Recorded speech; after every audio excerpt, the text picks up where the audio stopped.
বাংলাদেশের তথ্য ও যোগাযোগ প্রযুক্তি খাতের বিভিন্ন সংগঠন, উদ্যোক্তা, প্রযুক্তিবিদ ও নীতি নির্ধারকদের অংশগ্রহণে এক আন্তরিক পরিবেশে অনুষ্ঠিত হয়েছে ভিসা ইফতার ও নেটওয়ার্কিং অনুষ্ঠান। বাংলাদেশ আইসিটি স্টকহোল্ডার এয়ারলাইন্স এর উদ্যোগে আয়োজিত এই আয়োজনটি আইসিটি খাতের বিভিন্ন অংশীজনের মিলনমেলায় পরিণত হয়। অনুষ্ঠানে প্রধান অতিথি হিসেবে উপস্থিত ছিলেন ডাক ও টেলিযোগাযোগ মন্ত্রণালয়, আইসিটি বিভাগ এবং বিজ্ঞান ও প্রযুক্তি মন্ত্রণালয়ের মন্ত্রী ফকির মাহবুব আনাম। বিশেষ অতিথি হিসেবে উপস্থিত ছিলেন মুক্তিযুদ্ধ বিষয়ক মন্ত্রণালয়ের মন্ত্রী অ্যাডভোকেট আহমেদ আজম খান এবং প্রধানমন্ত্রীর উপদেষ্টা ডাক ও টেলিযোগাযোগ ও তথ্য প্রযুক্তি মন্ত্রণালয়ের রেহান আসিফ আসাদ।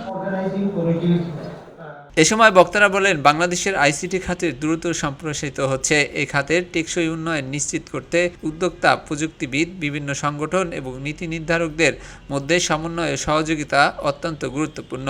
তারা আরও বলেন, বাংলাদেশের আইসিটি স্টকহোল্ডার এয়ারলাইন্স এমন একটি প্ল্যাটফর্ম যা আইসিটি খাতের বিভিন্ন অংশীজনকে একত্রিত করে দেশের ডিজিটাল অর্থনীতিকে আরও শক্তিশালী করতে গুরুত্বপূর্ণ ভূমিকা রাখছে।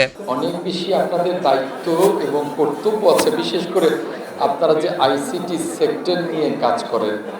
এই সেক্টর আগামীতে একটি সমৃদ্ধ বাংলাদেশ গঠনে অনেক বড় ভূমিকা পালন করবে।